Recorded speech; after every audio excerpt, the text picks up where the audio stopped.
नमस्कार, स्वागत है मॉर्निंग न्यूज में। मैं हूं आपके साथ हर्षदा। खबर पवित्र नगरी पुष्कर से है, जहां पर शनिवार को पारेक आश्रम में बस ऑपरेटर एसोसिएशन राजस्थान के तृतीय अधिवेशन कार्यक्रम में केंद्रीय कृषि और किसान कल्याण राज्य मंत्री भागीरथ चौधरी ने हिस्सा लिया। कार्यक्रम के दौरान उन्होंने बस ऑपरेटर्स की समस्याओं को सुना और उनके समाधान के लिए सकारात्मक पहल का आश्वासन दिया। मंत्री भागीरथ चौधरी ने बस ऑपरेटर एसोसिएशन के तीसरे अधिवेशन कार्यक्रम में मंच से संबोधन करते हुए परिवहन मंत्री और राजस्थान डिप्टी सीएम प्रेमचंद बैरवा से सकारात्मक बात करने की बात कही और पूर्ण सहयोग देने का आश्वासन दिया। पुष्कर से सीताराम गहलोत की रिपोर्ट। मैं प्रसन्ना पटवर्धन, मैं ऑल इंडिया नेशनल प्रेसिडेंट हूँ बस and car operators confederation of India. आज मैं राजस्थान में आया हूँ पुष्कर में, यहाँ के सब बस ऑपरेटर्स को मिलने के लिए, और मुझे बड़ी खुशी हुई कि यहाँ बहुत बड़ी मात्रा में ऑपरेटर्स आए हैं और उनकी समस्याएं उन्होंने सामने रखी। उसके लिए मैंने उनको जो प्रबोधन किया उसमें कुछ जो बातें बोली वो आपको भी बोलता हूँ। सबसे पहले परिवहन को जो रिस्पेक्ट मिलना चाहिए, जो मान सम्मान मिलना चाहिए, वो मिलता नहीं है। जबकि पूरे देश में पूरी एयरलाइन जो है वो पूरी एयरलाइन मिल के दिन में 5 लाख लोग कैरी करते हैं। पूरी रेलवेज मिल के दिन में मेट्रो भी शामिल है उसमें 3.5 करोड़ लोग कैरी करते हैं। जबकि सब बसों को मिल के हम 40 करोड़ रोज लोग कैरी करते हैं, जिसमें से 32 करोड़ प्राइवेट बस ऑपरेटर करते हैं। देश में 20 लाख बसों में से 1.5 लाख बसें सरकार की है और 18.5 लाख बसेस प्राइवेट की है। लेकिन उनको इंफ्रास्ट्रक्चर कुछ नहीं है, उनको जगह नहीं है, डेवलपमेंट मिलती है। राजस्थान में बहुत बड़ी समस्या है। एक तो समस्या ये है कि लास्ट 11 साल से इनके रेट बढ़े नहीं हैं पैसेंजर टिकट के। अभी 2014 में जो इनकी कॉस्ट थी, फिर डीजल की हो, ड्राइवर सैलरी की हो, मरम्मत की हो या गाड़ी खरीदने की कॉस्ट हो, ये सब कॉस्ट बहुत ऊपर बढ़ गई है, 100% से भी ज़्यादा बढ़ी है। देखिए, प्राइवेट ट्रक की बस ऑपरेटर्स एसोसिएशन राजस्थान के ये कार्यक्रम आज पुष्कर में रखा गया है। इनकी कई समस्याएं हैं परिवहन की, क्योंकि आज खर्चे बढ़ गए हैं, डीजल है, पेट्रोल है, ईंधन है, सबकी भी और महंगाई बढ़ गई है। परंतु इनका भी संज्ञान में आया कि किराया नहीं बढ़ पा रहा है। आपको पता है कि जब बस चला रहा है वो इतना रिस्क लेके अपना परिवार को कैसे चलाएगा, उनका खर्चा कैसे होगा। तो क्योंकि यही व्यापार है, इसमें इनकम नहीं होगी तो आगे इनके दूसरा इनके बस स्टॉप का जगह जगह समस्या है। तो ये भी समस्या अभी संज्ञान में आ गई है। मैं मंत्री जो हमारे मुख्यमंत्री है डॉक्टर प्रेमचंद जी बैरवा जी और मुख्यमंत्री जी से उनसे मिलकर उनकी जो वाजिब समस्या है उन समस्या को उनके संज्ञान में लाके उनको दूर करने की कोशिश करें। आज हमारे राजस्थान के भिन्न भिन्न जिलों से मुख्य बस ऑपरेटर जो यूनियन के कार्यकर्ता थे, सब लोग यहाँ लगभग कम से कम 300 से 400 के लगभग यहाँ पधारे और हमने आज निर्णय लिया है सब में मिल करके कि हमारी जो मांगे हैं, जैसे कि राजस्थान सरकार 61 रुपये किलोमीटर में किसी प्राइवेट कंपनी को देना चाह रही है, तो हम 40 किलोमीटर में देने को तैयार है। 909 मीटर वाली बसें इस तरह का निर्णय लिया, किराया बढ़ाने का निर्णय लिया। राजस्थान सरकार से मांग करेंगे, सामूहिक ज्ञापन दिया जाएगा। सारी यूनियनों के प्रतिनिधि यहाँ मौजूद है, सब ने मिलकर के तैयारी की है और ज्ञापन देकर के हम सरकार से मांग करेंगे। सरकार अगर हमारी नहीं मानती है और हमारी मांगे पूरी नहीं करते, बस स्टैंड वाली समस्या है, इधर से टैक्स वाली समस्या है, इधर से क्या नाम से स्लिप लोगों टैक्स है, इधर से टीपियाँ हैं, अस्थायी परमिट वाली समस्या है। इन समस्याओं का एक मांग पत्र बना करके राजस्थान सरकार के माननीय परिवहन मंत्री जी को देंगे। अगर वो नहीं मानते हैं तो हम राजस्थान सरकार के खिलाफ आंदोलन की चेतना जारी। देवली थाना क्षेत्र के अंतर्गत गावड़ी गांव के दुर्गापुरा ढाणी में शनिवार करीब 3 बजे खेतों में भीषण आग लग गई। आग इतनी तेजी से फैली कि 1.5 किलोमीटर क्षेत्र तक खेतों को अपनी चपेट में ले लिया। आग की सूचना पर देवली नगर पालिका की 2 दमकलें और टोंक जिले से 1 दमकल मौके पर पहुंची। दमकल कर्मी आग बुझाने के लिए लगातार प्रयासरत हैं, लेकिन तेज हवाओं के कारण आग बेकाबू बनी हुई है। ग्रामीणों की सहायता से आग को काबू में लाने की कोशिश की जा रही है। हालांकि अब तक जानमाल की क्षति की कोई पुष्टि नहीं हुई। देवली से रोहित साहू की रिपोर्ट। सवाई माधोपुर के रणथंभौर रोड स्थित एक होटल में बीजेपी अल्पसंख्यक मोर्चा के प्रदेश अध्यक्ष हामिद खान मेवाती पत्रकारों से रूबरू हुए। उन्होंने हाल ही में वक्फ बोर्ड के संशोधित बिल को लेकर मीडिया को जानकारी देते हुए कहा कि वक्फ बोर्ड का संशोधित बिल सभी के लिए बेहद हितकारी है। इसमें उन कांग्रेसियों का पेट दर्द है जिनका स्वार्थ अब तक वक्फ बोर्ड की आड़ में छिपा हुआ था। वो चेहरे भी बेनकाब होंगे। वक्फ बोर्ड की संपत्तियां चिन्हित होकर बोर्ड के खाते लगेगी। इस अवसर पर बीजेपी जिला अध्यक्ष मान सिंह गुर्जर भी उपस्थित रहे। सवाई माधोपुर से राकेश चौधरी की रिपोर्ट। ओवैसी साहब हैं, उन्होंने ही 3000 करोड़ की भूमि पर अवैध कब्जा कर रखा है और पूरे हैदराबाद में जब जाके देखा तो उसमें बड़ी बड़ी बिल्डिंगें, यूनिवर्सिटी उन्होंने बना रखी है। इसलिए उनको तकलीफ हुई। ये तकलीफ सिर्फ कांग्रेस के नेताओं को, जो विपक्षी पार्टियां उनको हो रही हैं। आम जनता को बड़ा लाभ इसका मिलने वाला है। देश के प्रधानमंत्री आदरणीय नरेंद्र मोदी जी जो सबका साथ, सबका विकास, सबके विश्वास की बात करते हैं, ऐसे ही राजस्थान के अंदर हमारे जो लोकप्रिय मुख्यमंत्री हैं भजन लाल शर्मा जी, जो 8 करोड़ राजस्थानियों के लिए काम करते हैं। मैं आपको यही कहना चाहता हूँ, इस वक्फ संशोधन बिल से बहुत बड़ा लाभ अल्पसंख्यक मुस्लिम समाज के लोगों को मिलने वाला है, क्योंकि जिन भूमियों पर अवैध तरीके से जो कब्जे कर रखे हैं उन कब्जों को अब सरकार हटाने का काम करेगी। क्योंकि अभी ये मामला कोर्ट में विचाराधीन है। माननीय न्यायालय का जो भी फैसला होगा हमको मंजूर होगा, क्योंकि हम न्यायपालिका में विश्वास करते हैं और लोकतंत्र में सबको अधिकार है कि अपनी बात को ऊंचे सदन में ले जाने की, अपनी बात को कोर्ट में रखने की। जब माननीय न्यायालय जो भी निर्देश देगा, जो भी आदेश देगा, उसको हम प्रक्रिया को आगे बढ़ाएंगे। उसमें सीएम इब्राहिम, रहमान खान, सीके जाफर सलीम जैसे नेता शामिल है। होटल ओबराय कर्नाटक की भी वक्फ संपत्ति पे बनी हुई है। कांग्रेस प्रेसिडेंट भी शामिल है इसमें। कांग्रेस प्रेसिडेंट शामिल है और फजलुर रहमान जो पर्सनल लॉ कमेटी के सेक्रेटरी है राजस्थान के, हिदायत खान जी, उन्होंने भी अफजल बिहार 1, 2, 3 जो काटी है वो वक्फ की संपत्ति पे काटी है। ये आपके सामने जिम्मेदारी के साथ में हम कह रहे हैं, इसीलिए इन लोगों के पेट में दर्द हो रहा है। माननीय हामिद खान मेवाती जी ने जो आपको बताया है कि गरीब मुसलमान तक उनका हक नहीं पहुंचा, इस बिल के माध्यम से हक पहुंचेगा। और सही बात जो भी होगी, हमारे मुस्लिम समाज को भी सही बात बताएंगे तो वो भी इसको मानता है। और देश में सुप्रीम कोर्ट सर्वोपरि है, कहीं किसी को कोई दिक्कत नहीं है। लेकिन लोकतंत्र में जिस प्रकार का बिल पास हुआ है, ये ऐतिहासिक बिल है। मनमोहन सिंह जी ने 2006 में सच्चर कमेटी की रिपोर्ट लागू का कमीशन बनाया और 2006 से 14 तक 8 साल में उन्होंने उसको लागू नहीं किया। केवल जब मोदी जी का चुनाव 14 का आने लगा तो 13 में विधेयक लिया है और उस विधेयक में ये कानून और रख दिया कि जिन्होंने भी वक्फ की संपत्ति को बेच दिया उस पर कोई कानून लागू नहीं।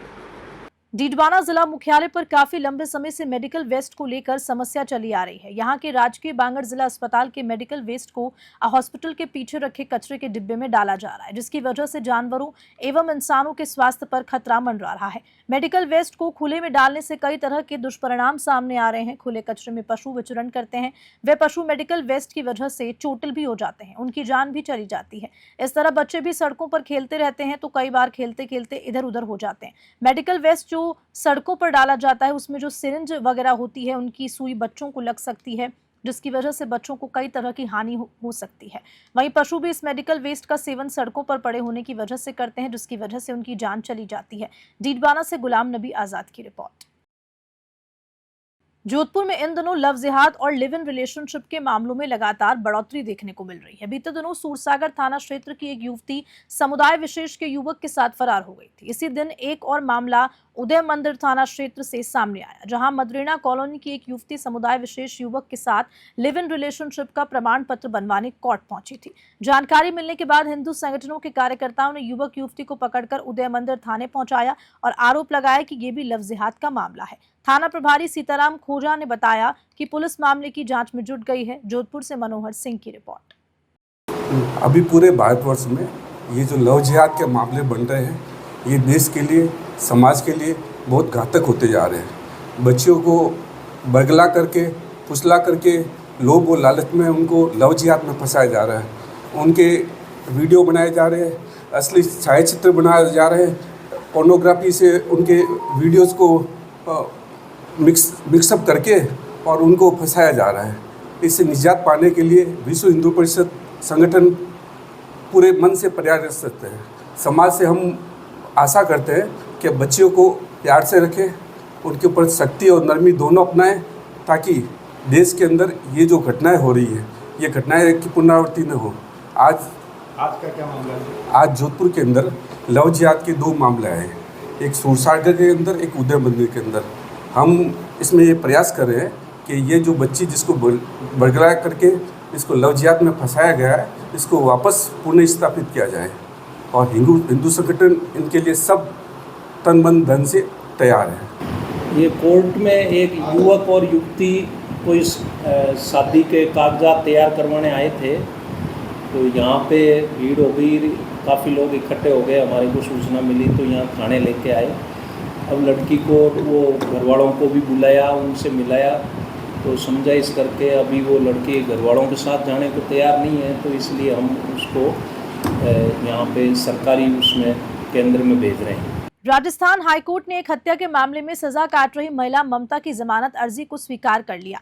ममता के साथ उसका एक नाबालिग बच्चा जेल में था, जबकि दूसरा बच्चा सप्रेक्षण गृह में रखा गया। जस्टिस फरजंद अली की एकल पीठ में हुई सुनवाई के दौरान एडवोकेट खुशी शर्मा ने कोर्ट को बताया कि दोनों बच्चों की संपूर्ण देखभाल व पालन पोषण की जिम्मेदारी प्राथिया ममता पर है। जोधपुर से मनोहर सिंह की रिपोर्ट। मेरी महिला क्लाइंट थी एक, जिस पर 302 का एलिगेशन था, हत्या का एलिगेशन था। तो उसे वो 2 साल 7 महीने से जेल में थी। जिसके साथ उसका एक 4 साल का बेटा था नाबालिग, वो भी 2 साल 7 महीने से माँ के साथ ही जेल में था, और एक बेटा था 8 साल का, वो संप्रेषण जेल में था।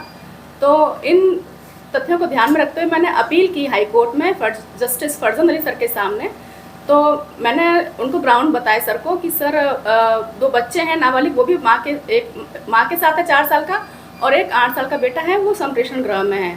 तो सर ने इनके मौलिक अधिकारों को ध्यान में रखते हुए इनकी बेल को ग्रांट किया, और इनकी देखरेख के लिए कोई था नहीं, बच्चों की देखरेख के लिए, ना तो लड़की के पीर वाले की तरफ से था और ना ही ससुराल वालों की तरफ से था। तो जस्टिस फरजंद अली सर ने इनकी बेल को पर्सनल बॉन्ड पे ग्रांट किया है, और ताकि इनके फ्यूचर का सवाल था, तो इसलिए सर ने इनकी बेल को ग्रांट किया, ताकि उनकी शिक्षा का और उनके मौलिक अधिकारों का हनन ना हो। सीएम भजन लाल शर्मा के शेखावटी दौरे के दौरान कल देर शाम फतेहपुर के चमुड़िया कॉलेज के खेल मैदान पहुंचे, जहां सीएम का स्वागत और सम्मान किया। इस अवसर पर बीजेपी कार्यकर्ताओं और स्थानीय जनता में जबरदस्त उत्साह देखा गया। बीजेपी नेता श्रवण चौधरी ने भजन लाल शर्मा को प्रतीक चिन्ह भेंट किया। वहीं भाजपाइयों द्वारा सीएम को 101 किलो की माला पहनाई गई। इस यूडीएच मंत्री झाबर सिंह खर्रा, जिला अध्यक्ष मनोज बाटर सहित अनेक बीजेपी नेता उपस्थित रहे। फतेहपुर से मुकुल जोशी की रिपोर्ट। पंजाब से आई मेहंदीपुर बालाजी हुई श्रद्धालुओं की टोली ने 19 अप्रैल 2025 शाम 8 बजे को मेहंदीपुर बालाजी धाम में एक भव्य शोभा यात्रा का आयोजन किया। यह शोभा यात्रा ओम प्रकाश सेवा सदन से प्रारंभ होकर मंदिर प्रांगण तक पहुंची। डीजे की भक्तिमय धुनों पर झूमते हुए श्रद्धालुओं ने पूरे मार्ग को भक्ति के रंग में रंग दिया। ओम प्रकाश सेवा सदन के संचालक ने कहा कि शोभा यात्रा का समापन मंदिर प्रांगण में भजन कीर्तन और आरती के साथ हुआ, जिसमें बड़ी संख्या में भक्तों ने हिस्सा लिया। समापन के बाद श्रद्धालुओं के लिए भंडारे की भी व्यवस्था की गई थी, जिसमें सभी ने प्रसाद ग्रहण किया। मेहंदीपुर बालाजी से गोपाल नांद्रे की रिपोर्ट। पश्चिम बंगाल के मुर्शिदाबाद जिले में हिंदू परिवार पर हो रहे कथित अमानवीय और हिंसक अत्याचारों के विरोध में रविवार को सोजत रोड कस्बे में विश्व हिंदू परिषद के तत्वावधान में समग्र हिंदू समाज द्वारा एक विरोध रैली निकाली गई। पुलिस थाने पर प्रदर्शनकारियों ने थाना अधिकारी जब्बर सिंह को राष्ट्रपति द्रौपदी मुर्मू के नाम एक ज्ञापन दिया, जिसमें पश्चिम बंगाल में हिंदुओं पर हो रहे अत्याचारों को लेकर तुरंत संज्ञान लेने और वहां राष्ट्रपति शासन लागू करने की मांग उठाई। पाली से ललित तिवारी की रिपोर्ट। अंतर्राष्ट्रीय हिंदू परिषद के राष्ट्रीय अध्यक्ष डॉक्टर प्रवीण तोगड़िया शनिवार को एक दिवसीय दौरे पर हनुमानगढ़ पहुंचे। अपने प्रवास के दौरान उन्होंने परिषद की जिला कार्यकारिणी की घोषणा की, आमजन से मुलाकात की और हिंदू समाज को एकजुट रहने का संदेश दिया। उन्होंने सबसे पहले नारायण सिंह राठौर के निवास पर पहुंचकर चाय नाश्ता किया और उनके पारिवारिक सदस्यों से सौजन्य भेंट की। इसके पश्चात वे जंक्शन क्षेत्र स्थित ग्रांड इन होटल पहुंचे, जहां पर उन्होंने स्थानीय नागरिकों और परिषदों के कार्यकर्ताओं से संवाद किया। हनुमानगढ़ से लखविंदर सिंह की रिपोर्ट। अंतर्राष्ट्रीय हिंदू परिषद राष्ट्रीय बजरंग दल के हनुमानगढ़ की ये मीटिंग में हमने गांव तक मंगल या शनिवार हर सप्ताह हनुमान चालीसा चलाना, हनुमान चालीसा केंद्र के आधार पर गरीबों को मुफ्त में अनाज, मुफ्त में प्राइवेट का doctor, advocate, blood pressure, sugar की जांच, स्वस्थ रहने की ट्रेनिंग, महिला सुरक्षा और बच्चे पढ़ने में आगे जाए, टैलेंट बढ़े, ऐसा किड्स हेड के कार्यक्रम उनकी योजना बनाई है। और यहाँ की टीम धीरे धीरे गांवों तक हनुमान चालीसा केंद्र ले जाएगी। हरिवाला इंडस्ट्रियल एरिया एसोसिएशन द्वारा वार्षिक साधारण सभा एवं स्नेह मिलन समारोह कार्यक्रम का आयोजन हुआ। एसोसिएशन के अध्यक्ष अवनीश सिंघल की अध्यक्षता में अक्षत कानोता स्टेट नायला रोड पर आयोजित किया गया। इस अवसर पर लाइव म्यूजिक का आनंद लेने के साथ ही स्वादिष्ट भोजन प्रसादी की व्यवस्था भी की गई। कार्यक्रम का उद्देश्य सदस्यों के बीच आपसी मेलजोल, समन्वय और संगठन को और ज्यादा सशक्त बनाना है। एसोसिएशन के अध्यक्ष अवनीश सिंघल ने कहा कि इस समारोह में वार्षिक कार्यों की समीक्षा, भविष्य की योजना पर विचार विमर्श और संगठन की मजबूती के लिए सुझाव भी लिए गए। महासचिव रिंकू अग्रवाल ने कहा कि हीरावाला इंडस्ट्रियल एरिया एसोसिएशन जयपुर के प्रमुख औद्योगिक क्षेत्रों में से एक है, जो समय समय पर ऐसे आयोजनों के माध्यम से अपने सदस्यों को एकजुट रखने का काम किया करता है। बस्सी से रामफूल मीणा की रिपोर्ट। प्रजापिता ब्रह्मा कुमारी ईश्वरीय विश्वविद्यालय माउंट आबू की मुख्य प्रशासिका दादी रतन मोहिनी के देवलोकमन के बाद स्थानीय केंद्र जैतसर श्रद्धांजलि सभा का आयोजन हुआ। इस दौरान श्रद्धांजलि सभा में बोलते हुए व्यापारी छगन लाल चावला ने दादी रतन मोहिनी के जीवन व उनके द्वारा विश्व शांति के लिए किए गए कार्यों की जानकारी दी। संचालिका बीके नेहा बहन ने दादी रतन मोहिनी द्वारा संस्थान की स्थापना से अब तक के सफर पर उनकी जानकारी दी। उन्होंने बताया कि रतन मोहिनी दादी एकमात्र ऐसी दादी थी जो संस्थान की स्थापना की एकमात्र गवाह रही थी। जैतसर से डीडी पारिक की रिपोर्ट। देवली शहर के दिगंबर जैन मंदिर के पास स्थित गांधी पार्क की दीवार से सटकर खड़ी एक मारुति इको कार रविवार सुबह भभक गई। हादसे में कार पूरी तरह जल गई। इस दौरान आसपास अफरा तफरी का माहौल बन गया। इस दौरान जैन मंदिर में बैठे लोगों ने इसकी सूचना वार्ड पार्षद भीमराज जैन को दी। जैन ने नगर पालिका दमकल केंद्र में इसकी सूचना दी। सूचना पर दमकल और देवली पुलिस के सहायक उप निरीक्षक करण सिंह मौके पर पहुंचे तथा तत्काल आग बुझाने में जुट गए। कार में एलपीजी किट लगा हुआ था। हादसे में इको कार में रखी व्यापारी की जड़ी बूटियां का सामान भी जलकर राख हो गया। वहीं लोगों की भीड़ जमा हो गई। हादसे में कार सूखी लकड़ी की तरह भभकती रही। यहां कोई जनहानि नहीं हुई। देवली से रोहित साहू की रिपोर्ट। पादरू कस्बे में बावतरा जाने वाले सबसे व्यस्तम मुख्य सड़क मार्ग पर ठेकेदार की लापरवाही के चलते बड़ा गड्ढा खोद दिया गया था, जिसकी खबर कल न्यूज 21 ने प्रमुखता से चलाई थी। आज खबर का बड़ा असर देखने को मिला, जहां विभाग ने खबर चलने के बाद टीम को मौके पर भिजवाकर गड्ढे को बंद करवाया। ग्रामीणों और कस्बे वासियों ने न्यूज 21 का आभार व्यक्त किया। पादरू से भगाराम की रिपोर्ट। बसवा उपखंड क्षेत्र के अंतर्गत गूड़ा कटला में शुक्रवार को 108 श्री रेबारी बाबा की कलश यात्रा बड़ी धूमधाम से निकाली गई। ये यात्रा श्री कल्याण जी महाराज मंदिर गूड़ा कटला से होकर रेबारी बाबा मंदिर नीमड़ी वाले बालाजी के पास पड़सया वाली ढाणी तक पहुंची। यात्रा में बड़ी संख्या में महिलाएं सिर पर कलश लेकर शामिल हुई। बाजार स्टैंड से गुजरते हुए बैंड बाजों की धुन पर महिलाएं नाचते गाते आगे बढ़ी। माहौल पूरी तरह भक्तिमय बन गया। कलश यात्रा के कार्यक्रम के तहत 25 अप्रैल को पद दंगल और 26 अप्रैल को समापन समारोह आयोजित होगा। बसपा से गुमान मीणा की रिपोर्ट। देवली पीएम श्री केंद्रीय विद्यालय देवली के कब सेक्शन के छात्र भावेश प्रियदर्शी को भारत स्काउट एवं गाइड के प्रतिष्ठित गोल्डन एरो अवार्ड से सम्मानित किया गया। चतुर्चरण की टेस्टिंग कैंप में सभी आवश्यक गतिविधियां और परीक्षणों को सफलतापूर्वक पूर्ण कर ये उपलब्धि हासिल की गई है। ये कैंप केंद्रीय विद्यालय क्रमांक 1 उदयपुर में गत वर्ष आयोजित हुआ। भावेश की इस उपलब्धि में विद्यालय कब मास्टर दीपक कुमार टेलर, प्राचार्य नवरत्न मित्तल और प्रमुख अध्यापक धर्मराज मीणा का महत्वपूर्ण योगदान रहा। देवली से रोहित साहू की रिपोर्ट। और इसी खबर के साथ मॉर्निंग न्यूज में इतना ही। नमस्कार।